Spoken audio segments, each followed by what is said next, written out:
কেউ কোনো মনের ভিতরে কোনো রাগ নেবেন না, প্লিজ।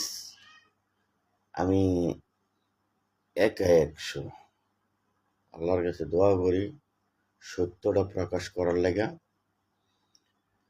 তো কিছু কিছু নেতা কর্মী আছে, তাদের নাম শুনলে কেউ কিন্তু ভোট দেয় না।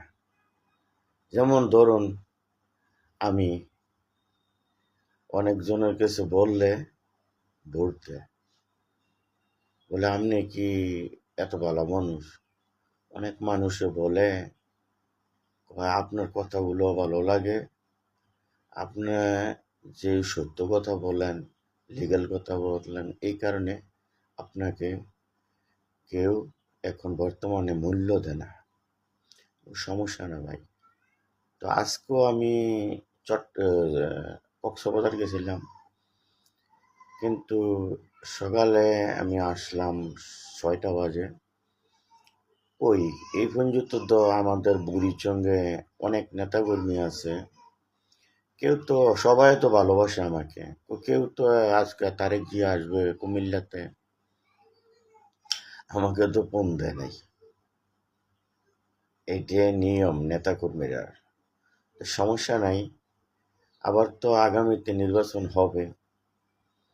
তো এখন আবার বুড়িচঙ্গে আপনার পৌরসভার নির্বাচন আসতেছে।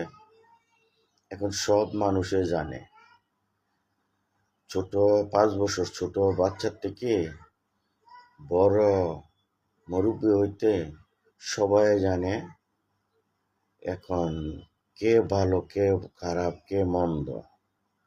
তো নির্বাচন তো একটা চলে গেছে, আর কি বাংলাদেশে নির্বাচন হবে না? অবশ্যই হবে। তো এই কারণে আমি বললাম, এই যে একা 100। তো আপনারা, আমি আপনাদের কাছে কি অন্যায় করছিলাম? আমার মামা আছে নেতা, আমার ভাই আছে নেতা, কাকা আছে নেতা, সকলের তো ভাই। শেখ হাসিনার আমলে আপনারা রাত্রে ফোন দিয়ে বলছেন 10 জন লোক লাগবে, 20 জন লোক লাগবে, 5 জন লোক লাগবে। তখন কি আপনারা সেরে গেছেন? আর কখনো লাগবে না। আর আমি তো বুড়িচং বাজারে, ব্রাহ্মণপাড়া বাজারটা তো সবসময় আসা যাওয়া করি। আমি যদি এই মুখে আমি সত্যটা সবার কাছে বলি, আগামীতে কি পরিস্থিতি হবে হয়তো